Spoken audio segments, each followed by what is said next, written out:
this year. The committee, I'm going to introduce real quickly just because it's the first one. Okay, a lot of headway, and we're really excited this year. We've definitely been more organized, and if you haven't seen them yet, we got a whole schedule worked out for 2016. So we're going to print some more of these, and you'll start seeing those around. But yeah, that's one of the things that we're most excited about this year.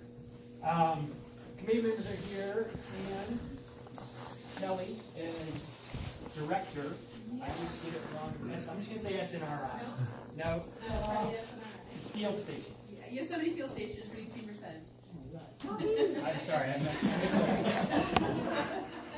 That's the white building you pass in first when you come in. Julia Ripito works with Redwood, the account manager at Redwood. And then Gary Roof, you're back.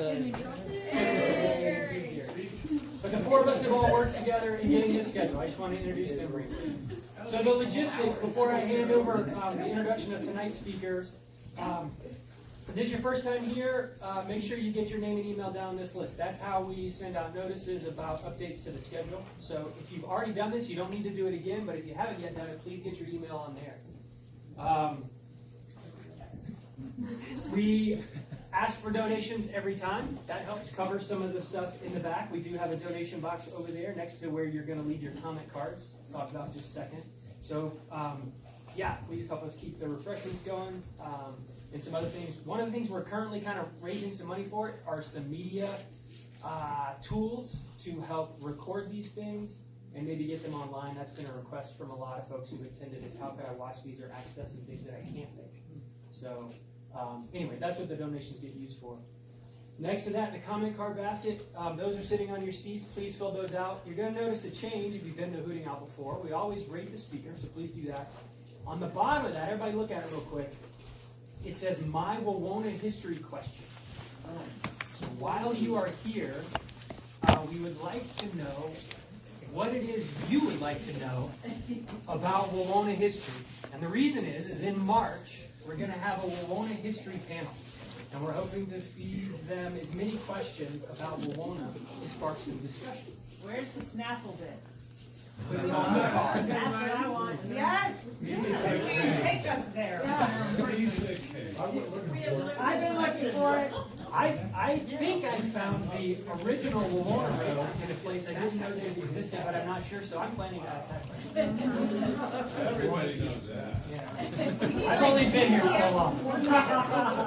So yeah, so please think about those, and if you have thoughts other times, you can email us to me, or if you see me driving around or any one of the community members, ask them. We hope to have a whole bundle of questions. We're going to talk about some great stuff, but yeah, write those down. And without further ado, I'm going to go ahead and turn it over to Shirley Spencer, one of our other Hooting Out presenters, to introduce tonight's speaker. I will also just add that tonight's speaker came from those comment cards, so that's the other thing. If you have an idea for a topic or a speaker, please write down, because this whole schedule, the entire year, was filled from what was on those cards. Oh, okay. Including tonight's speaker. One of the people that requested him was Shirley Spencer. To have the unusual situation of a personal visit from Mr. Galen Clark, Yosemite's first guardian. No one has seen Mr. Clark since his passing in 1910, but in this unusual period when the federal government is struggling to look after the park, several people have encountered him here and there, taking up his old stewardship task. Mr. Clark has come to his former home of Wawona this evening to share his story with you, tell you about the preservation of Yosemite, and to thank you for being involved in the care of this very special place. After he speaks, we'll have time for questions with the Yosemite Conservancy's resident naturalist, Pete Devine. But tonight, ladies and gentlemen, welcome Mr. Galen Clark. Yeah.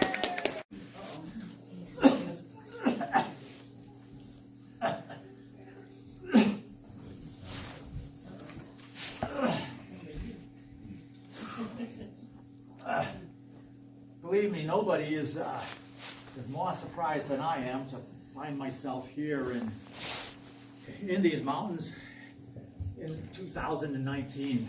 I mean, we should all be surprised it's 2019. Think of it, that we're here. It has been a long time that I've been away but I am delighted and a little mystified to be here from the beyond, from another world, the spirit world. And well, I've been summoned. I've been called to tell my story, to bring you some of the old tales and tell you about the early days. To be honest, I'm not generally much of a talker. I'm not a verbose person. I'm not an artesian well of words, like some people I know, but I can be pumped. So, what I am is a man who tries his best to get the job done. And that's what I'll do tonight, is I'll try to just talk until my story's out. And we'll see how that goes. I was lucky to be the first guardian of Yosemite. Really a job that had never been done in the world before, to care for this beautiful piece of publicly protected land. It was truly an honor to have that role all those years ago. And I feel proud of having been in that role and what we accomplished in those early days to look after this place for all of you. I further got to be honest and tell you it wasn't all glorious. It wasn't all history making. Most of the time it was mundane stuff. It was getting up every day and putting on your trousers and your boots and going and seeing what you could make happen on that day. I did my best. I got to be further honest. My life was not all sunshine and strawberries. It was a lot of failure and a lot of hardship to get me from where I started to where I ended up. Things were not always easy for me. I got to say that one of my biggest regrets, I was never able to be the father for my children that I wanted to be. I regret I never was a good provider, and couldn't be the father that my children deserved, and that I consider a terrible failure on my part. I was never good with money. I don't think I was so bad with it. I just was unlucky with it. A lot of good investments that just didn't pan out. I had a lot of health issues throughout my whole life. I had some terrible family tragedies and hardships. I was in debt for most of my life, if you can imagine that. I owed money to somebody every day. I got up and went to work and still was in the hole. At any rate, some of us, I'm sure we have similar stories. We do the best we can. Some ways we're a hero. Things go just the way we want. Some ways we're a disappointment. We let down other people. I'm sure we all have those stories. At any rate, my life was hard work, hard luck, good luck, fortune and misfortune, and failures of one kind or another. At any rate, I will endeavor to tell you my story as best I can, as long as you understand. It wasn't always perfect. It wasn't always an easy path for me. Now, Yosemite made up more than half of my life.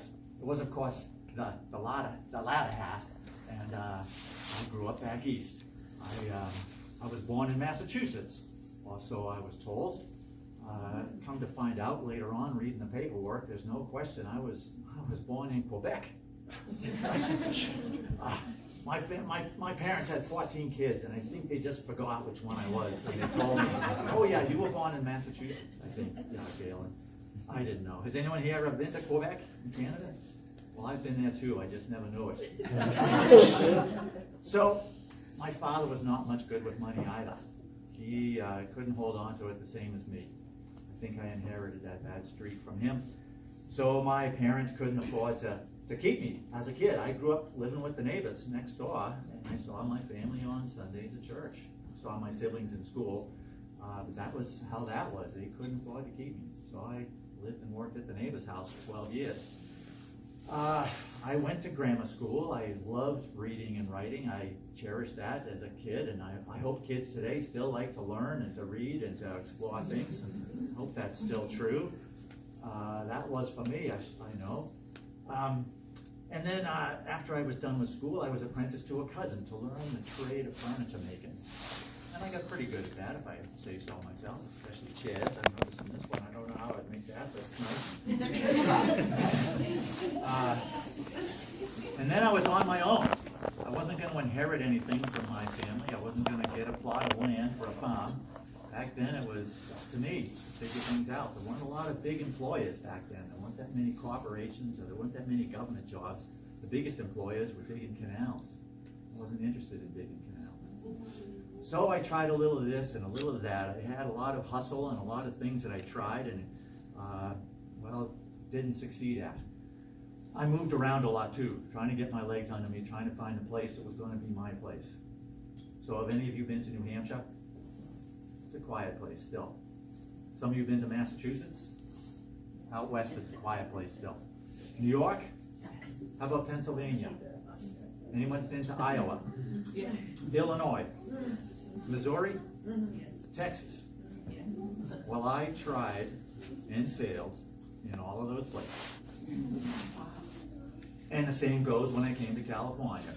I tried and I succeeded in some ways, but failed in some others. How many of you are from somewhere else that came to California and found this was the place? Yeah, I think this is the place. One stroke of good luck. When I was living in Missouri, I lived next to a wonderful family, the McCoys. When their young daughter, Rebecca, turned 18, I was 25 years old, and Rebecca and I were married. And we had 5 wonderful kids together. Elvira, Joseph, Mary Ann, Alonzo, and Solon. Wonderful kids, every one of them. It was just a couple of weeks, I think, after Solon was born. We were living in Philadelphia at the time, and Rebecca died from the consumption. What today you would call tuberculosis. Terrible disease, much more common than it is today. I know you've heard of tuberculosis, it's still around, but most people aren't dying from it the way they were back then. 1 out of 4, 1 out of 5 deaths in the world was caused by the consumption back then. So it was a terrible time for all of us. I felt terrible for the kids losing their mother that way. I did my best to keep them fed and clothed and housed, but I couldn't look for work and take care of the kids by myself. I handed the kids off to my siblings in the Northeast, and that gave me more liberty to move around and look for work to where I could send some money home for their care and upbringing. I was painting houses in New York City for $30 a month, which wasn't bad back then. And I went with another fellow to an exhibition on California. We were hearing incredible stories about California back in those days. And one thing I saw at that exhibition, inside a glass case, guarded very carefully, there was a metal pan with actual gold dust in it.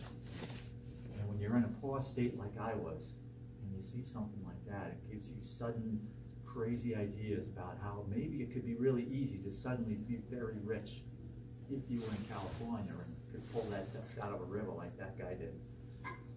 So I scraped together some dollars, and I bought a ticket on a steamer, leaving New York City to go to California. It was an incredible time. Who's to say some of you mightn't have done the same thing? Take your chances on the Golden State. Well, landing in San Francisco in 1853, I had some hard lessons that I didn't seem very likely I was going to make a fortune in California. Yes, I said 1853. For one thing, you know I was 4 years late for the rush. All the good diggings were taken up. And everything was so expensive, I couldn't even start making furniture. It was too expensive. So I did what I could, finding odd jobs here and there like I always had done. My first job was in the Central Valley of California, and I was working on a survey team, mapping out the roads and the townships and the range boundaries, etc. And my job wasn't as a surveyor. I was helping supply the camp kitchen with meat. I was a hunter. What I hunted in the Central Valley? Antelope. There were thousands and thousands of those things everywhere. Eventually, I made it up to the southern mines in Mariposa. Long swinging a shovel or a pick, moving tons of useless gravel and rock out of the way, hoping to turn up a little bit of color. Or worse yet, hard rock and underground. Oh, I didn't want to do that work. I did work for different mining companies at a few odd jobs here and there, and put together what I could. I helped survey a water ditch to bring water from this river all the way to Mariposa. We never built the ditch, but we did mark a line where it might have been done. And the summer of 1855 was an important moment. All of us read an article in one of the biggest newspapers in the West, the Mariposa Gazette, about a fellow who had just come back from an expedition to this canyon. This guy was a good writer. He was an English fellow named Hutchings. He had visited this canyon with walls that were a mile high and waterfalls are pouring in. And there was a round dome that had been sliced in half. And we thought, that's kind of incredible. If this guy is telling half the truth, it must be an amazing place. And that's not too far from here. I wonder what that would be like to see. Well, as luck would have it, all of us ended up with a little downtime in our work. And so we said, let's go have a look. So 17 of us, dirty miners, went from Mariposa to the south and to the east and over Chowchilla Mountain and down across the South Fork, up Alder Creek and over the shoulder of those mountains. And there it was, just like Hutchings had said. And I will never forget that first look at that view of the Yosemite Valley. Probably some of you can remember the first time you saw it. Maybe every time you see it, I had to stop and sit down for a while. Is this real? What we're seeing? These giant cliffs, my gosh, it was incredible. I will never forget that sight. Well, we camped down there for a few days and explored around and took in all the sights, and then went back to our work, back to the mines. And the next winter, I got really sick. 41 years old, and I'm on my deathbed, given up to die at any hour. I had not always been a very healthy guy, but my lungs had completely given out, hemorrhaging blood. I don't want to say that, but just to give you a sense of the pain and the fear of that kind of ill health. Really, I was on my way out and sort of glad of it because of how difficult that condition was. If you can imagine living in a town like Mariposa, it's very dusty. There's no pavement on the streets like today. Everybody is burning wood to stay warm and to cook.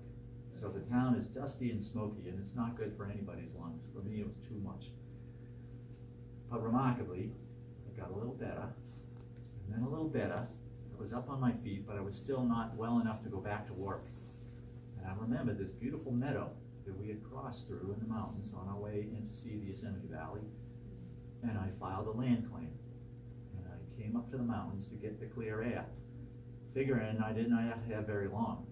Maybe I'd live another year up in the mountains, but it would be peaceful and quiet, and it wouldn't be dusty and smoky and choking. And that was right here, in this little basin. I lived in a tent that summer of 1856, and I spent all my time outdoors. I went without a hat, which was not very common in those days, and even more so, I went without shoes. I figured going barefooted and bareheaded helped the circulation, helped get my lungs back into what they should be. Spending all that time outdoors, resting, hunting, a little fishing here and there, and it started to make me feel better.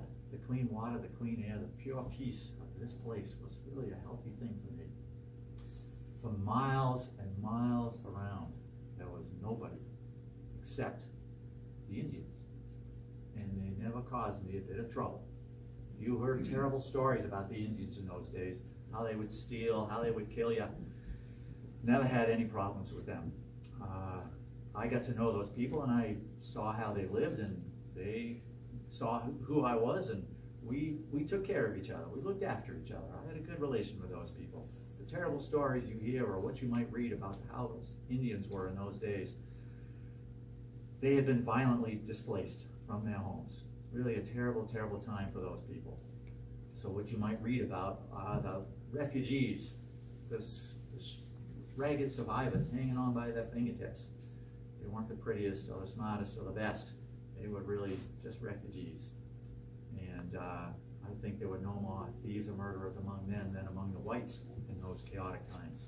They shared their food with me. They helped me learn about this place where I'd settled. Well, the next year I got more serious as an investment. I built a cabin. I was going to stay. I was feeling healthier. I thought maybe I'd have a couple more years here. So I built a cabin right across on the other side of the river, where that big white hotel is, right in front on the lawn by the fountain. That's where I built my little cabin. And the Mann brothers, these three guys out of Mariposa, they built a trail to bring tourists from Mariposa through to see this Yosemite Valley that had become quite an attraction in a very short time. And that trail came right through my place. So So before long, people are coming by and they see a white man's cabin and they stop to ask for directions or supplies or, can we spend the night here, Mr. Clark? And I saw an opportunity. I thought, there's maybe a living to be made here. So I expanded my cabin a little bit gradually over time, and to my surprise, for about 18 years, became a hotelier. Taking care of our place, people in my little simple place we just called Clark's Ranch or Clark Station, but became well known. It was really well situated on that trail between Mariposa and the Yosemite Valley. It was strictly a seasonal operation. There was nobody coming except in the summer months, so I still had to hunt to feed myself, and I developed a reputation as a bit of a bear hunter. Back then we had two kinds of bears here. The black bears, of course, that you've still got around, and we also had the other kind. What's the other kind called? A grizzly bear. We had grizzly bears. There were lots of grizzly bears all over California. From the ocean through the Central Valley up into the mountains, we found grizzly bears, lots and lots of them. It's kind of amazing that they're gone. I feel some remorse in having a hand in the extinction of that noble beast from this great state. The last one left is the one on the flag. Otherwise, we wiped out the grizzly bear, and we just didn't know any better in those times. Our thought was kill every bear. They're dangerous, and the meat is good, and the fur is good. But I wish there was still some left. It would make your stay here in Yosemite a little different feeling than what it is now. At any rate, I was out one day in the spring of 1857 up on the ridge line hunting for bears with one of the man boys. Milton Man was his name. And we found something more incredible than a grizzly bear. More incredible than a grizzly bear. We found the big trees, what you today call giant squatters. Those things were amazing. My heart stopped when I first saw one, how big and how ancient that is, to spend time around those. Maybe you remember too, what it feels like to be in those giant sequoia trees. Well, I was enraptured. Over the next few weeks and months, I covered that whole grove. I saw every tree. I made a complete count of all the trees as I explored that grove. I didn't really discover the grove. The Indians, of course, had known about it forever, and other white people had been there before, but for some reason it became associated with me. People even wanted to call it the Clark Grove, but no, I wanted to call it the Mariposa Grove after our county. Thought that was a better name. But I did love those trees. They were amazing. Years later, I helped the Mann brothers build a little trail up into there, and a few years later I built a cabin up on the top of the grove. Another money-losing investment. But where the little cabin is up there now, that's right about where I had mine up there too. So let's see, my hotel now was situated on the route between Mariposa and the Yosemite Valley and the big trees of Mariposa Grove. So I was in a good location for a lot of people to come by, and that was a nice thing for my business in the summertime. Most of the people that came by and stopped in were, they were just plain folks like me and you. But here and there were some famous people. I'll tell you about them, but most people, they were on an adventure. They're like any visitor to these mountains today. They're in some unfamiliar territory. Maybe it's a little bit dangerous. They're kind of in a different state of awareness, and they're awestruck by the scenery, maybe a little overwhelmed with it. But I like being around people like that are taking that all in, their eyes and their ears are hungry for exploring the mountains. And I like being around those people that are in this elevated state of inspiration. This little valley here. So let's see, celebrities. Thomas Starr King, maybe the first famous person that I met. Imagine his surprise, this proper minister coming all the way out from Boston to the mountains of California, and here's this rude cabin and this scruffy looking mountain man who recognizes him on sight as soon as he comes up to you. Was he surprised that I knew who he was? Of course I knew him. We were both New Englanders. We were both Unitarians. Both of us were strong supporters of the Union cause and strong opponents to the vicious institution of slavery. It was a shameful stain on this good nation in those days. The Reverend Thomas Starr King settled in San Francisco, became a very well-known speaker and minister, and was really key in California strongly supporting the Union during the war between the states and making sure this remained a free state. He was a more important people in American history, in California history, than I think most people realize. So important, we even have a mountain named after him here, Mount Star King, over there by Yosemite Valley. Let's see, speaking of mountains and kings, the members of the California Geological Survey stayed here at Clark Station, including Clarence King, who has a couple of mountains named after him. He went on to become the first director of the United States Geological Survey. And his boss, of course, was with us, Professor Josiah Whitney. I'm sure you've heard of his mountain. They were here. I appreciated learning about them as they were making maps and naming things and trying to understand the rocks and how these mountains got shaped. And it was interesting to learn from them. And as they were making maps, I think they must have run out of the good names because they ended up naming a mountain after me. Much too flattering. And then the Clark Range that extends off of that, boy, I was very surprised. They were nice fellows. That came up later, a couple of years later in an amusing way. I was guiding a group of people up into Mariposa Grove, and this lady said, "Mr. Clark, why isn't one of these trees named after you?" We had the vanity in those days of naming all the trees after somebody or some place that we thought was important, a city or a university or a general or president or something. Some well-meaning people had put a sign on a tree calling it the Galen Clark tree, and I thought, it's not about me. That tree is about that tree, not about me. I took the sign down and I told her. So then she says, "Well, Mr. Clark, isn't there a mountain named after you too?" I said, "Well, I didn't see how I could take that down." Oh, goodness. I don't want to lose that. Yeah, Mount Clark. Oh, gosh. Who else? Let's see. I got to spend some time hiking with Asa Gray, the botanist from Harvard University. An evening with the poet Joaquin Miller was really interesting. The first photographer I met was Charles Weed, and boy, I was fascinated with his photography equipment. I was even more impressed, though, with Carlton Watkins. He carried his camera equipment on 14 mules. What is that, by the way? 14 mules. One summer, he made 35 photographs. He was amazing. He made me dress up, though, and go up pose by the grizzly giant a couple times, taking pictures up there. And his photographs were seen by Albert Bierstadt, who came out to paint landscapes here in Yosemite because he saw the photos and he wanted to come here. He even painted me into a picture of giant sequoia trees.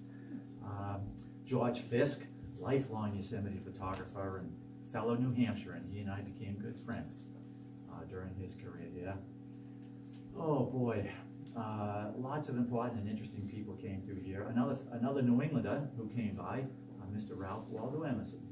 What a marvelous fellow, a genius, but so approachable and down to earth. I really enjoyed visiting with Mr. Emerson, and he stayed at Clark Station. Traveling along with Mr. Emerson was a young fellow named John Muir. I'm sure you've heard of him. Sure, I knew John Muir.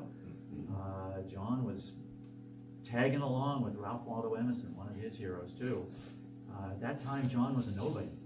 He was just a working man, not famous, not part of an influential family, not wealthy, no different really than anybody else trying to make their way in the West. What was different about John, he was intelligent, and he had a true passion for the outdoors. And then he got to be pretty good at writing, and he became pretty well connected. That helped his writing get around to the world as it should have. John and I, even though we were separated by 24 years of age, became good companions. He and I learned a lot of botany from each other. I added to my library here at Clark Station with more botany books, partly inspired by John, and I like to think he was partly inspired by me too. He and I did several big trips together in the mountains. The first trip that we did was an important one. We went all the way up to Mount Lyell, highest part of what's now Yosemite National Park, and he was wanting to measure the glaciers up there, so I helped him out with that. These geologists had been seeing what they thought were big snowfields, what John thought was a glacier, ice that moves. To prove it was a glacier, he had to prove it was moving, and he couldn't just stand there and watch it. He had the idea, if we hammer a row of wooden stakes into the surface of the ice, come back later and see if the stakes have moved. So we figured out a way to measure that quite precisely. And I helped him hammer those things in the ice, and sure enough, he came back 6 weeks later and they had moved just as predicted. We had proved we had a glacier, a living glacier right here in California in these mountains. John published about this. This was the first thing that he published, and that started him on his career as a writer and a scientist and a naturalist that the world should know about. John really only lived here for a couple of years, but came back very often from his home in the Bay Area and did so many good things for all of us. Let's see, Frederick Law Olmsted, he came and stayed with me, the great landscape architect, camped a couple times that summer of '64 there at Clark Station. My goodness, the list goes on. I'll keep thinking of some more. But age-wise, there I was 42, thinking I was going to die. Pretty soon, though, I'm 45. And then I'm 50. And then I'm 55. Again, the clean air, the clean water up in these mountains, plus being surrounded by all these people in an inspired state, that kept me going. That kept me going. But it wasn't all happiness. I got sad news in the mail shortly after I'd settled here along the South Fork River from back east that my youngest son, Solon, at the age of 10, had fallen through the ice of a pond in New Hampshire and drowned. And here am I on the other side of the world. My oldest son, Joseph, joined the Union Army and was killed in the fighting at Bull Run. Here am I on the far side of the world. My oldest daughter, Elvira, she came out west to connect with me again after all these years. She became a teacher for a while in Merced, and then she married a doctor, and she sort of became kind of a doctor herself. You might say a doctor, you might say a quack, but settled in San Francisco, and then in Oakland. I spent many winters with her later on. My middle son, Alonzo, went to Harvard University, which was quite an accomplishment for him, considering his old man's schooling. He joined the Union Army too, but managed to live through that awful war and came out west and was quite a help to me in running my little hotel, but he nagged me all the time about how much debt we were in. Alonzo's challenges were fewer than mine, but ended up more severe. At the age of 26, he got sick and died and was buried in the cemetery in Mariposa. All three of my sons were gone much, much too early. So it wasn't always easy, but I did what I could to look after the people that were staying at Clark Station, take care of them and feed them as best I could. I wasn't very good as a businessman, to be honest, and looking back, I didn't charge them too much money. I almost missed the best part. I do enjoy the whiskey, but never to excess, always in moderation, always in moderation. I didn't charge them much because I felt that maybe they're not so wealthy, like I'm not so wealthy. People that did seem wealthy, I felt a little bit embarrassed about the poor services that I had to offer them, so I didn't charge them too much. I wasn't always at Clark Station to collect rental fee from someone that spent the night, and some people, we became friends over the course of a few days. I didn't feel like I could charge them money either.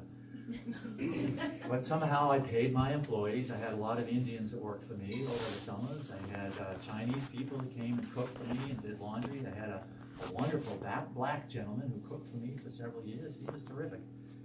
I had a good-sized garden. I had chickens. I had hogs. I had a dairy herd out in the meadows. I had hay fields. It was quite an operation in Clark Station for all those years. Again, doing what we could to look after people. But my challenge is I never did get out of debt from year to year to year. Taking care of people, guiding people here and there, going to town every so often for supplies. It was tough, hard work. And then with my family far, far away, and my sons all leaving this world too soon. In 1864, though, something really important happened. Not just important for here, but I really want to think important for the world in terms of the relationship between humanity and the natural world.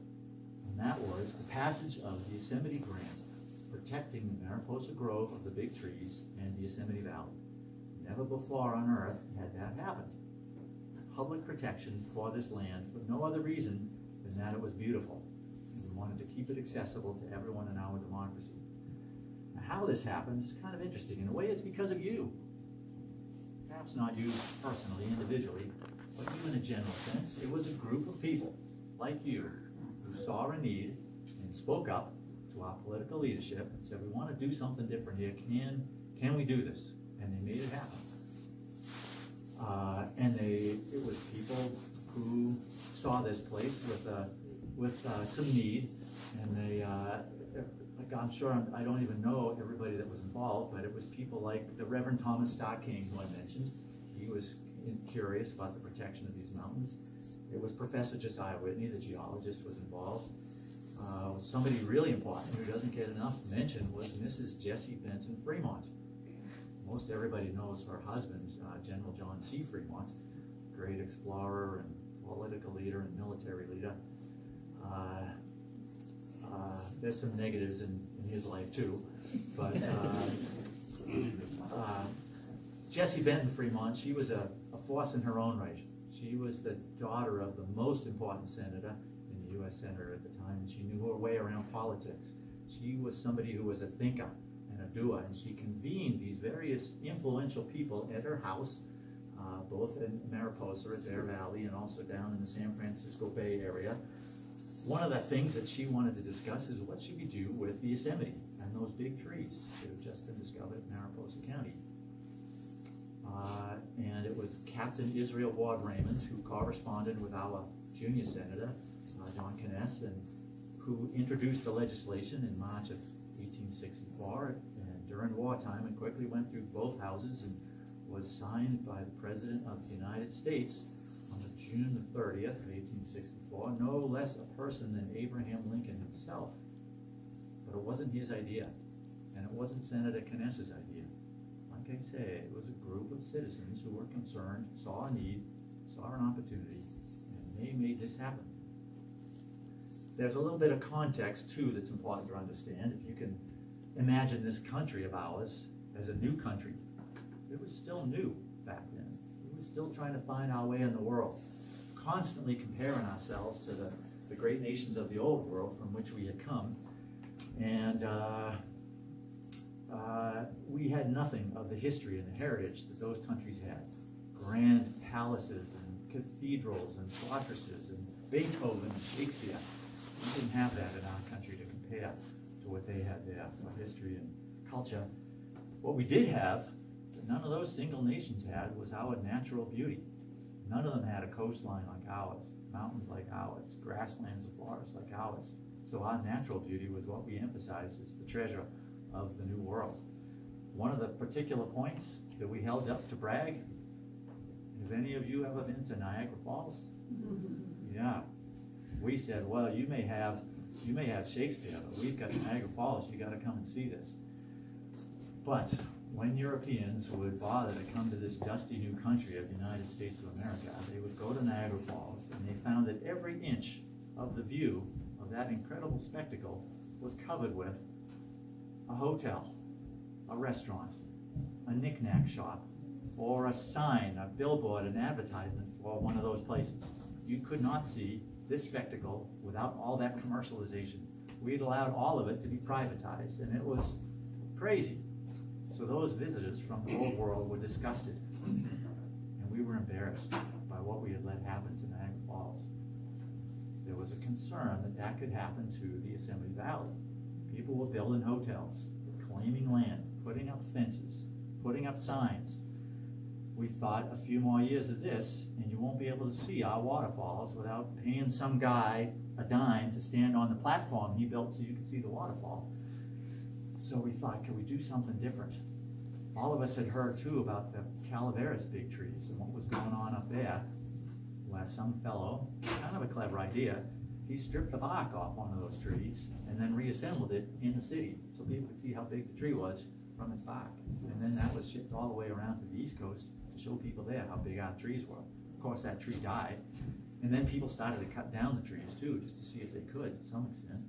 We were worried about our trees up here as the lumbermen were getting closer and closer. Could Uncle Sam do something different? And they did. We did.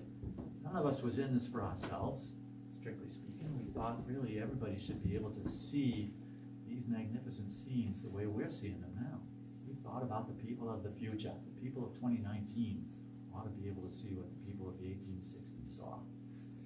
We weren't honestly sure if it would work, but it held up for 5 years, and then it held up for 10 years. And now here we are, having celebrated more than 150 years for the protection of the Mariposa Grove and the Yosemite Valley. I want to show you, I think I have a picture. I do. Of what the grant looked like. Because people today, they see Yosemite National Park and they think, oh, this is the national park. Here's a picture of the national park. I'm sure you've seen this map. But the darkened areas, that was the Yosemite grant. That little square, and then this funny thing is Yosemite Valley. That was 1864. This is what President Lincoln signed after the U.S. Congress had passed it. That was all it was. But it never happened on the earth before that a national government protected land for the public, really for no other reason than that it was beautiful. The language of that act, kind of special.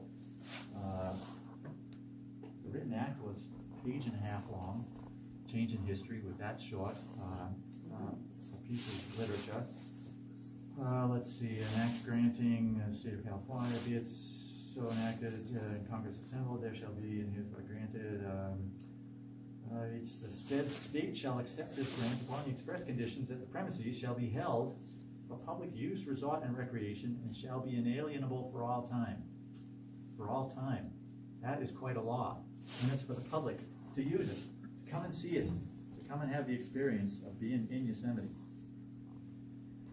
Well, because it was an era of greater states' rights, because the Washington, D.C. was very invested at that time in fighting that horrible war in the East, really right at the doorstep of our nation's capital was battlefields, they weren't going to take on the management of a park in the far-off West. So this grant gave the land to the state of California to manage as a park. So it wasn't called a national park to begin with. People did call it the nation's park, and it was understood that it was a grant that California was holding in public trust. Well, the governor accepted the grant, the assembly, the state legislature accepted the grant, and the governor put together a commission to oversee this grant, and it included a number of important people. Professor Whitney was part of it.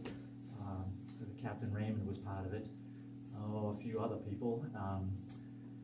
I was part of it. The governor was on the commission, and looking back, I regret this too. I see now that we were mistaken. We didn't know better at the time. There were no women that we put on the commission. We just didn't think that was a role for women. Mrs. Fremont, perhaps, but she had moved out of state at that point. At any rate, we got to work looking after the grant. Because I was the only one that was here in the mountains, I was made the guardian. And I was truly proud to have that role. We elected as our chairperson for the commission governing the Yosemite grant, Mr. Frederick Law Olmsted. The lucky accident of history that he was not only in California, but was in Mariposa as the manager of Fremont's mining concern. And he was the perfect person at the perfect time to oversee such a thing as this public grant. He got to work right away. I should note that all the members of the grant commission were volunteers. They were volunteers. So right from the very start of these protected public lands, relying on volunteers, as is still the case today. The first thing Mr. Olmsted did, though, I gotta say, also pioneered something important. He took his own money and he put it down to pay for having a map made so we could have an understanding of what our jurisdiction was. What is this grant that we've been given that's been described by Congress? We made a map, but it was because Mr. Olmsted paid for it. Still, private philanthropy, very important in the care of our national parks and our state parks. So it really goes right back to him as the first philanthropist. He wrote a far-sighted management plan for the grant, and it's kind of remarkable. Where's my page here? How much he was thinking ahead. Thinking that from the few hundred people that came to see the Yosemite at that time. He said, it won't be too long till there's millions, and they're going to come from all over the world. I don't know how he knew that, but he was right. This duty of preservation is the first one which falls upon the state under the Act of Congress, because the millions who are hereafter to benefit by the Act have the largest interest in it, and the largest interest should be first and most strenuously guarded. So he's saying, not us. We're not the ones here now that should come first. The people that come after us. We need to be focused on their experience. Very far-sighted. Again, we were all so lucky to have somebody like Mr. Olmsted chairing our commission and making sure that farsightedness prevailed. I got to work as the guardian, roaming back and forth between the grove and the valley, and still running my hotel as best I could. I was allocated $500 for my expenses for the year. I wonder what Superintendent Reynolds would do with $500 to run this place now. I don't know, but it'd be better than what he's got at the moment. I was given 8 pages of instructions outlining my duties as the guardian. Of these 8 pages of instructions, 7 pages were about one thing. One thing. 7 pages out of 8. And that was, I'm sorry to say, Mr. James Mason Hutchins. That fellow who'd written the article about exploring the Yosemite Valley in 1855, the fellow who introduced me to the place. Marvelous guy, really a good person, and he did love Yosemite. He had purchased a hotel in Yosemite Valley while this grant was making its way through Congress, and different from all the other inn holders who went along with the new law, he refused to. He said, this is my property, I'm not giving it over to the public. He was a thorn in my side, and I regret that somebody who really had a big heart in so many ways was a cause of such consternation to the commission for so many years. At any rate, those were the 7 pages, how to deal with Mr. Hutchins. So I did my best to look after the grant. Visitation increased every year with the Transcontinental Railroad. That brought more and more people. Gosh, I met Sir Henry Stanley, came and stayed at Clark Station, the reporter who found David Livingstone in Africa. I was too busy. I had my son Alonzo at the time, Gary, take Charles Darwin's son on a visit to see the Yosemite Valley. Queen Victoria's brother-in-law came and stayed. General Sherman came to Clark Station. President Grant, after he was president, came and stayed at Clark Station. Boy, it was all I could do to oversee things for the grant and to run my hotel, but it wasn't enough. I ended up having to sell out. I could not get out of debt. The Washburn brothers saw the opportunity that I had seen, and they thought they could do it better, and they did. So they bought me out in 1874, 75. They built the wonderful big white hotel that's over there. They couldn't call it Clark Station without Clark being there. So they came up with a new name, which was Wawona Hotel. Big Tree. Big Tree Station. Big Tree Station, they called it. That was their name for Clark Station. A big white hotel they built right behind my place was Big Tree Station. It wasn't until quite a few years after I had gone that they came up with that name, that it's the name of our community here today, Wawona. Yeah, so Big Tree's Lodge, it's called today, not too different from their name for that hotel when the Washburns first built it. I think we can feel good about what you call recycling, maybe. So I moved to Yosemite Valley. I had a little house built there by the Merced River, right near in the lower village where Swinging Bridge is today, and lived most of the rest of my life in that little house. I was still the guardian from there. And when I moved to the valley, it was kind of interesting. People I heard were starting to take up a collection to build a little church there for the community in the valley. And I thought, even though I'm a spiritual person, I was opposed to this. I thought it was silly. What, build a church in Yosemite Valley? It's like putting a little toy church inside St. Peter's Cathedral in Rome. Why would you do that? It didn't make sense to me. But eventually I became a supporter and attended services there. Something incredible happened with one of our mountains when I moved down there. Professor Whitney had written a book and some scholarly papers about the geology of these mountains, and one of the things he wrote in that book was about the Half Dome. He said that summit was insurmountable. It will never be trodden by the human foot. Well, have some of you been up the Half Dome? So you know it was tough.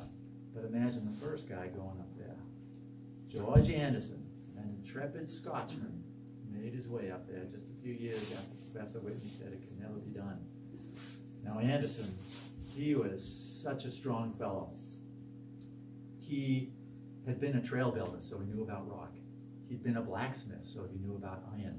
And he'd been a sailor, so he knew about rope. He had the right set of skills. But I think even more than that, just to look at that wall of that mountain and think, yes, there's a way to get up there.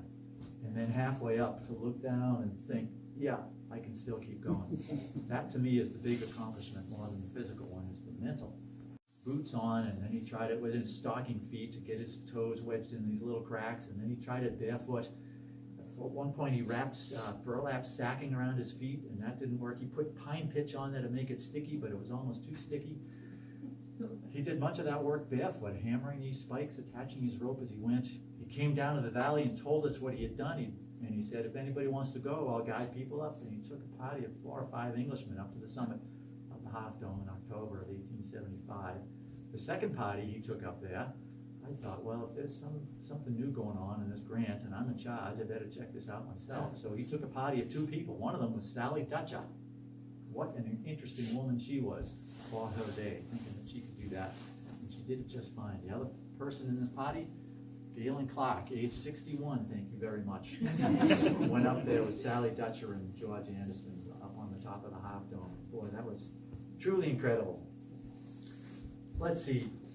People who stayed at Clark Station and who visited with me in the valley, a lot of them were writers. They would go back home and they would write an article or a book about their visit to the West. And I share this with you not to brag, but just to give you an idea of some of the things that people were thinking and saying at that time. And please keep in mind that they're not strictly writing to be accurate, but they're telling a story to an audience. So let's see, here's from the Atlantic Monthly. Clark himself is one of the best informed men, one of the very best guides I ever met in California or any other wilderness. He is a fine-looking, stalwart, old grizzly hunter and miner of the 49er days. Wears a noble full beard hued like his favorite game. He occupies a hermitage built by himself in one of the loveliest, lofty valleys of the Sierra. Here he gives travelers a surprise by the nicest poached eggs and rashers of bacon, homemade bread, and wild strawberry sweetmeats, which they will find in the state. Very nice. Here's Albert Richardson from the New York Tribune. A hermit and pioneer of intelligence and kindness who has turned his back on civilization, eschewed boiled shirts, and pitched his tent in the wilderness. Long, bearded, and sun-browned, he looks like a modernized wandering Jew and talks like a professor of belles lettres and moral philosophy. He furnished us with bed and board. And here's Charles Loring Brace in his book, The New West. Clark was a modern anchorite, a hater of civilization, and a lover of the forest. Handsome, thoughtful, interesting, he knew more than any of his guests of the fauna, flora, and geology of the state. He conversed well on any subject, and was at once philosopher, savant, chambermaid, cook, and landlord. Again, a grain of salt, I'm sure you will take as far as those things go. But it was not my own desire to become well-known or famous, but it was the writings of other people that did make me well-known. And by this time, when I was living in Yosemite Valley, people called me Mr. Yosemite. Mr. Olmsted referred to me as the doorkeeper to Yosemite, and really I was just the human face, perhaps, of this powerful mountain landscape. But it was quite an honorific to be called Mr. Yosemite for many, many years. Then there was politics that turned against me. I had nothing to do with it, but there was a new constitution enacted for the state of California, and all political appointees in the state were removed from office and replaced with somebody new. So the whole commission for the Yosemite grant was turned out, including myself. So now I had no hotel and I had no job as the guardian, and I went back to doing odd jobs. The state allowed me to stay in my cabin for $1 a year there by Swinging Bridge, by the Merced River, and I had a little carriage and I would guide people around in Yosemite Valley and tell them the stories. I worked as a postmaster for a while. I was a deputy sheriff for a little while. I was a justice of the peace. I was on the election commission. I was on the school board, various things like that. Piece together a little bit of income here and there. Some of my friends at this point were aging and were passing away, and it reminded me again to think about my own mortality. I already, by this point, reached 70 years old and had lived far longer than I had a right to, thinking I was going to pass away in my early 40s. So I got the commission, the new commission that is, to assign a plot to me in the graveyard there in Yosemite Valley. And I thought about it some more, and this might seem strange to some people, but to me, I was a Yankee. I was born that way, and I thought efficiently. And I thought, well, when I die, they're going to need to bury me. They're going to need to dig a hole, but I'm the one that's going to use the hole. If I got the time now, I might as well just take care of this. So I did. I dug a grave in my plot there in the cemetery. I just figured take care of it while I can. I put a little fence so nobody would stumble in there, and I planted a little garden. I planted some sequoia trees there, and I picked out a rock that had a naturally smooth face, which was very easy. I had my friend, the trail builder, John Conway, cut my name in there. So it was ready to go when I was ready to go. Well, they had to hire somebody else to be the guardian, and because he had political connections in Sacramento, the new guardian was none other than James Mason Hutchins. That's what a lot of people said. Not everyone was happy that he was now in charge of the grant. He only did it for a couple of years because mostly he was looking after James Mason Hutchins, not the grant. So they hired somebody else to be the guardian for a while, and he didn't do such a good job either. And then even the governor got involved, saying, who could we get that would be as good as old Galen Clark used to be?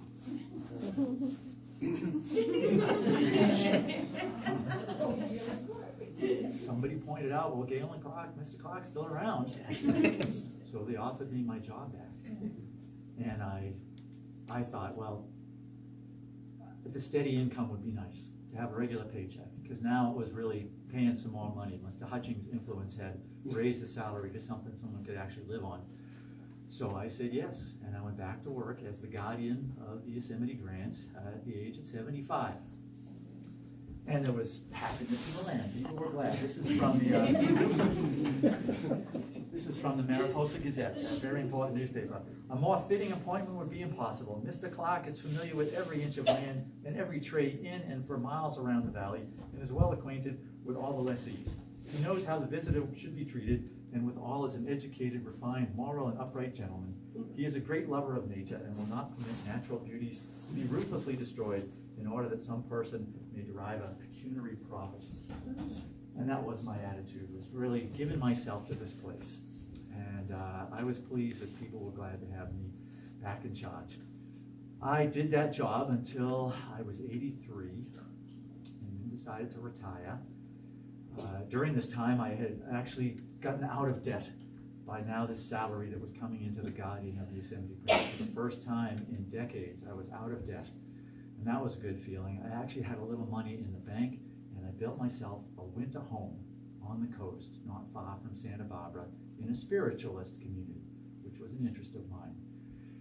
And so most winters I would go down there and get away from the cold and the snow for my old bones. And that was a nice thing. But every summer I was back up in the valley. Even after I retired and moved on from that, let's see, something else that happened. I forgot to mention 1872. This is while I'm still in the service of the state. Yellowstone is created as the first national park. This would be called the first national park. So in 1872, we know the war is over. Being redeployed into the Mountain West. Some people who are familiar with the protection of the Yosemite, they say, let's do the same thing in this area with all these hot springs and geysers and all this wildlife. They even went to copy the language of what was done here in Yosemite. But there was no state of Wyoming in 1872. It was a territory administered from Washington, D.C. They couldn't do what had happened in California. So they made Yellowstone a national park. And good for them, getting to be called the first national park. I think it's gonna be, let's see, it's 5 more years, they get to celebrate 150 years. We had our celebration a few years ago. I hope they have as good a party as Yosemite did for being the first national park in the world after us. In 1890, this was after I had already resigned the position as the guardian, retired. In 1890, Congress enacts another law, and this makes Yosemite National Park. This big kind of rectangular square area surrounding the two inholdings of the state grant, the Valley and the Grove. So now we have a big national park as of 1890. President Roosevelt comes out here to visit with John Muir and go camping, and so these the big trees in Glacier Point and Yosemite Valley. We might note that most of his visit wasn't in the national park. He was looking at the state lands. Roosevelt's influence and Muir's influence, they helped the state to reseed those parcels to Uncle Sam. So, and adjusting the boundary, we now have more or less the national park that we know today. So, state lands, national park, in holdings reseeded to federal government, and that gives us Yosemite National Park today. Oh my goodness. So after I resigned, I went back to doing odd jobs. I guided people around. I was an early member, a charter member of the Sierra Club when it was formed, and I helped as a caretaker of the Sierra Club Summit headquarters in Yosemite Valley. And again, various things, but I had to sell my carriage. I couldn't keep that going, and I needed the money that I could get from selling it. It's still here in Wawona. You can see it. It's over in the barn for the winter. I'll bring it out in the summertime. That was my ride. And I started selling off my collection of Indian baskets. So people saw me having a hard time with money. I got a job as the manager of the Camp Lost Arrow over by Yosemite Creek. I wasn't really the manager, but more of the host of the greeter. I talked to everybody that was there around the campfire and told stories of the old days. And it was fun to talk to people who called me Mr. Yosemite. Friends saw me struggling and they said, Galen, we have an idea. You write a book. People want to know your story. You should write it down. We'll help you get it published and you'll have the income from selling your book. So I thought about it and I did. I sat down to write a book. But I didn't think I could write a book just about me. I thought I should write a book about the people really that were here from day one. And I wrote my first book, The Indians of Yosemite. I felt their story had not been well told. And writing it down, I think that was useful for them and for everybody else that's come since. And so now it's my new career as an author at the age of 90. Well then, I had more time, so I wrote another book about something that I loved so much, and that were those giant sequoia trees. I even traveled down to the General Grant to see those trees, and I could make sure to write about them in my book. So the giant sequoias, that was my second book. And then, well, I had more time, so I wrote another book. This one's just about Yosemite Valley and how to visit Yosemite Valley. And this one was published posthumously. Just a few days before I turned 96, I finally gave up this mortal coil and got to use that grave of mine that had been sitting there empty for 20-some years. After all that work, I finally got to use that. So almost 96 years old. Big funeral, very flattering things were said about me. Even John Muir wrote a wonderful eulogy, calling me the finest mountaineer he ever knew, which was really too much, even from coming from John. It was quite an honor. Every newspaper in the state carried word of my passing. And that grave, I put it there for a reason, and that's what it's being used for. This is a little weird, but it's kind of impressive too, thinking about that recycling, as you say. Around my grave, I planted those sequoia trees. They're still there. They're growing taller every year. They're looking terrific. The weird part is the roots, they're going down underground, and they're reaching down to where my body lies, that is my real body, and maybe a molecule at a time, they're converting me up into sequoia flesh. So I still enjoy those big cliffs and the music of Yosemite Falls and people coming by to pay their respects right there in Yosemite Village of today. There's something else I take sort of an indirect pride in. Let let's see, it was 103 years ago on August 25th, a wonderful agency of our government was created. This is the National Park Service. And I'm delighted with the National Park Service that there is such an agency to look after all the national parks for all of us. They really have a noble, noble duty. And if you ever have a chance to talk to a park ranger and ask them about their uniform, notice the patch on the sleeve and notice the belt that they wear holding up the trousers. You can see embossed on the belt, and it's also on the hat band that goes around that fancy hat that they wear. Can you see what that is? What's on this belt? Is it a buffalo? Is it a canyon? Is it a mountain? Is it a geyser? Pine cone. Yeah, it's a pine cone and some leaves and twigs. A special kind of pine cone. He knows what it is. It's a giant sequoia cone. Yeah. The ranges in every national park unit wear the giant sequoias that go right back to where it started here in California, with people speaking up and saying, can we save those trees? And the rangers are still doing that today. Those sequoia groves, as I understand it, are closed at the moment, but trees don't care about our political shenanigans. This is just a temporary blip. A tree that lives 2,000 years, 3,000 years, doesn't care about what's going on for these few weeks here. Don't worry about the sequoia trees.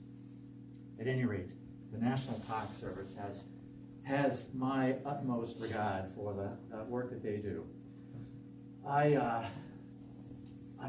being called back to the spirit world now. But I think if I could say, well, I don't know, to finish up, if anything, perhaps my life maybe illustrates that your one life can make a difference in the world. I was lucky enough to be in the right place at the right time, and I think it's part of the reason that I lived for so long was the beauty of this place. And I had a mission, though, every day to get up and go to work for something bigger and more important than Galen Clark. And that was something that kept me going year after year after year, of knowing that people were coming and they had a big expectation for this place. I think we all know this, but we sometimes need reminding.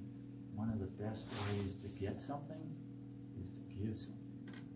So that was something that kept me going to be 95 years old when I finally passed. I think, too, that despite all the hardships and the failures that I had in my life, all the tragedy I had to endure, still good things outweighed the bad. Positive things outweighed the heavy. I hope you would find that in your life. As a young man, I thought I was dying. I was sure it was almost over. Today there are people that think that the planet is dying. I firmly believe the planet will be kept healthy by people who stand up and speak out for this world. That is what will make this place better. The future will be better, not in every way, but in many important ways. There will be still failures and hardships as you make the future, but persevering, believing, standing up, that is what has made the difference for me and for history. So, use your influence for good, and you will make the world even better. We've been so lucky that we have this treasure. We have to share it, though. That's the big rule, sharing this treasure. Thank you all for being here tonight. I wish you luck on all of your journeys, too.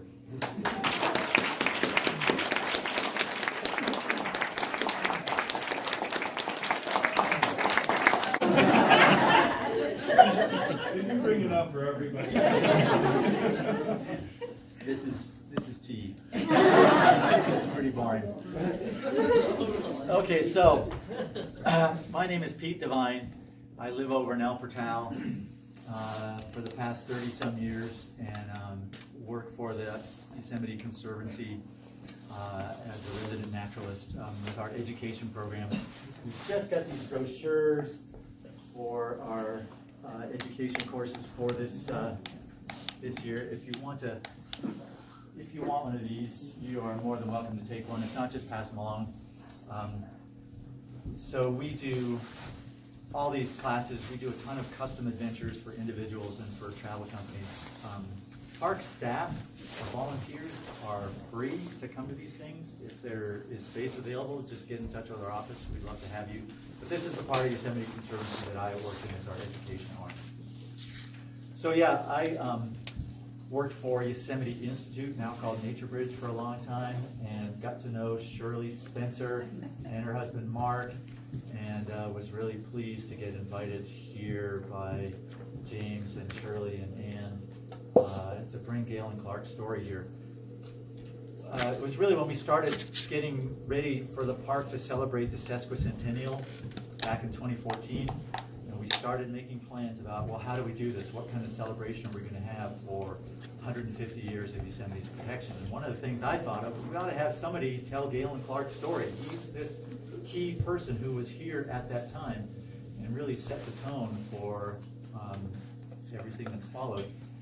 And I thought, well, Lee Stetson, put aside John Muir for a season and let's do Galen Clark, or some other interpretive ranger. Somebody needs to put Galen Clark on stage so we can have his story. But nobody was coming up and saying, yeah, I'll do that. And so I started to think I should look into this more, and it fell to me. So I've done this for the Yosemite Theater off and on for a few years in various other places, and delighted to bring Galen Clark to meet with people in Wawona.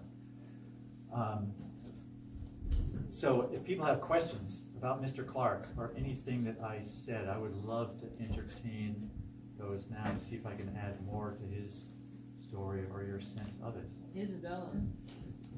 So Isabella Pierce, Galen remarried at the age of 59, a woman about 20 years younger who was a Spanish fortune teller. I know. He met her, I can't remember, it was either in Sacramento or in the Bay Area. And the sense is, she thought, here's a guy, he owns a hotel and he has an important government job. This is good. But it didn't seem to turn out that way. Her fortune telling wasn't that good. She married this mountain guy who did not have any money. So she was an unusual member of the community in Wawona and then in Yosemite Valley. It was at that time when he was transitioning out of Wawona back to the valley that she was with him. And they only lasted together a few years before she drifted away to perhaps brighter future. But we don't really know what became of Isabella Pierce. Yeah. Do you know much about Galen's life in Summerland and the Los Angeles area? No, not very much. So Summerland is the little community that's still there, just south of Santa Barbara and Montecito, and Galen's house is still there. It's privately owned. All I know is, I think what I've read in maybe Shirley's stuff, Yeah. he bought several parcels there, partly because oil was being found, and he thought, I'm going to have oil land. But all that stuff, just like every other investment of his, it didn't pan out. He put money in, but he never got the return. So he just has his little house, which is on a very humble little plot in that small community on the freeway of Summerland. He brought stuff from Yosemite as decor. So he had sugar pine cones, among other things, and local kids were apparently fascinated because they don't have giant sugar pines. And I don't know, sequoia cones, I'm not sure what other things he had, but Yosemite stuff, maybe some artwork or photography too. But his house was an attraction that way. Yeah. And so a lot of winters there, but then he shifted to doing more winters in his very last few years with his daughter Elvira, first in San Francisco, but then after the 1906 earthquake, she resettled in Oakland. So that's actually where he died, was in Oakland, at his daughter's house, and then brought up here for the funeral. Who was taking care of someone like that? It's been a while since I've read this stuff. It was one of his sisters, I think. Yeah. It was one of his sisters. Here are the questions about Galen Clark, about Wawona, Big Tree Station. There's a little cabin on the 7th Green that has a plaque on it. Yeah. That says it was his original cabin. Tell us What about the that heck? cabin. So, this is a very good question, and it's also one I was hoping no one would ask. So, I don't know. To be honest, it's confusing. In all the sources that I've read, and really trying to track this down, what is that over there? We know his cabin and his hotel was right where the fountains are at Hill Studio in front of the big hotel there. There's a picture of him in front of the sequoias. Yes, yeah. When they're young. Yeah, and it has a year on it. It says that Clark planted these, I forget, X years before, so it gives it time for that. There's a well that has cement lining. There's a little orchard there. There's some places where the ground has been planed off for buildings. There's remains of a fence, but what that was, I do not know. Did he have his tent there first? Was that his first settlement? That's one model for what was over there. That's where he first lived, and he planted apple trees, he planted sequoia trees, and he dug a well. Planting apple trees, though, sounds like not somebody that thinks they're going to die in 6 months or 2 years, but somebody maybe does that later on. Did the Washburns also have something over there? Did they plant apple trees? Is some of the development there? Was that part of the toll road though? I've often thought that maybe that's where the original toll road came through. You know, and that would have been maybe where the cabin was established, you know, for the station. It could have been, Gary. I'm honestly not sure. Somebody else has suggested that while he had his hotel over here and this was hustle and bustle and taking care of people, that was his retreat. That was where he could go home at the end of the evening and not have to be around those people night and day. But I don't know. I've never read anything definitive. I've never read it in Clark's own words. There's an archaeological site report for the National Register, and it is also ambiguous. The person who wrote that years ago didn't clarify all the questions I have about what was over there, where those sequoias are on the other side of the golf course. It's worth a look to go visit there to see the trees that he planted that are still growing. And you can find this picture of Clark standing in front of them when they're still pretty small. Does anybody know any more about that site or have other ideas about that site? I can tell you a little.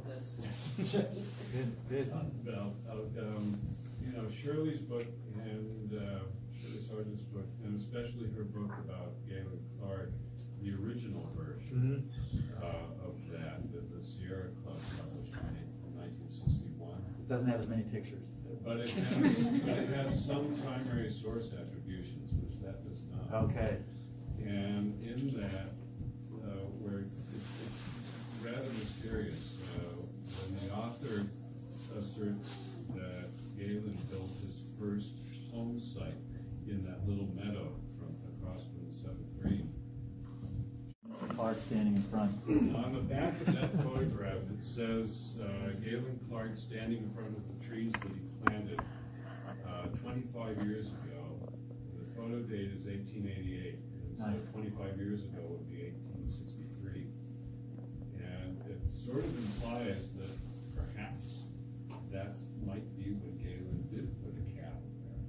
And when he took the 2 kids over there to say, this is where my cabin was, they conflated it with thinking, well, that's where his first cabin was. Right, so 63 would have been 7 years after he first came up to the mountain. Those sequoias look really good now.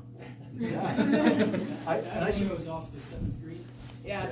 yeah. It's a little meadowy. If Yeah. you don't own this book and you're Wawona, you should have this, and her book on Wawona as well. She's a great resource, and then just to flip through and look at the old photos is really very, very fun and very educational. How big was his loss? Here, The- the one right over there. There's a pretty decent sequence of photographic history of this really a single simple cabin, eventually added on and changing the roof line. I don't know what his maximum capacity might have been. It sounds like he had a capacity and then he had more. Like some people were staying in tents at certain times outside the cabin early on, but maybe he had space for, I don't know, a couple dozen people in beds, something like that. It kept getting bigger. It started as a 12 by 16 log cabin. He replaced it with a frame structure, and then it got longer like a Motel 6.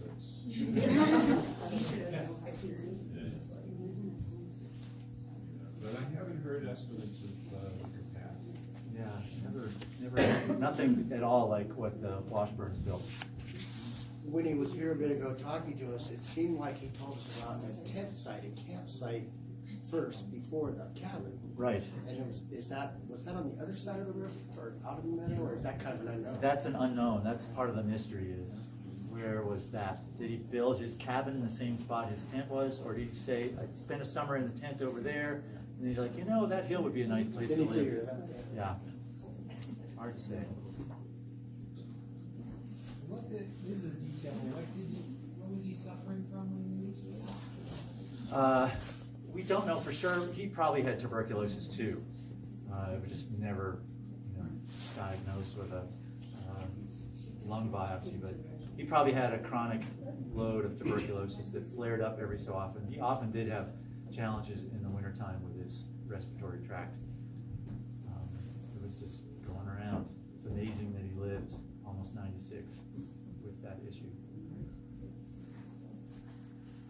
So I'll be around for a few more minutes if people want to talk. I have one other thing I wanted to mention while I had a group, if anybody's interested in this, a different subject, and maybe if you run out of good things to talk about, maybe I'll have a chance to talk about our, you know how a lot of cities have a sister city in another country? So Yosemite has sister national parks in other countries. Kind of cool. Our Superintendent Newbacher wanted to make sure we had a sister national park in every continent, at least. And now, I don't know, we have maybe 15 or so sister parks in other countries. And the park has an international affairs working group that helps oversee the sister park thing, and I'm part of that group. But at any rate, I'm going back to our sister parks in China on a couple trips through mountain travel. If you're interested or know anybody who might be interested in doing a hiking trip in two incredible national parks in China, two different mountain ranges in China. They're not nearly as big or wild as Yosemite. One of them's as wild as Yosemite, but neither is as big.